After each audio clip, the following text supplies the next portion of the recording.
कर्पूरगौरं करुणावतारं सदा वसन्तं हृदयारविन्दे भवं भवानी चरितं नमामि।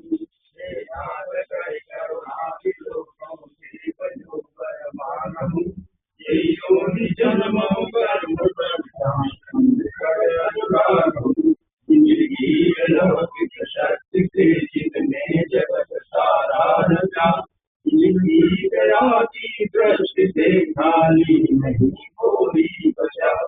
उत्पत्ति पालन प्रलय करना सर्वजीव का काम है, उन सच्चिदानंद प्रभु को बारंबार प्रणाम है।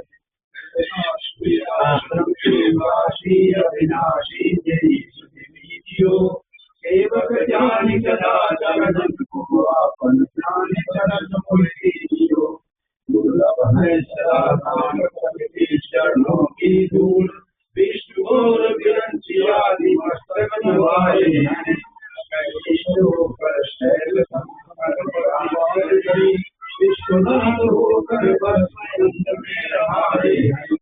संगमातु शैलजा मन प्रभु गोविंदनाथ, शंकर जी हमारे लोक में समाये हैं।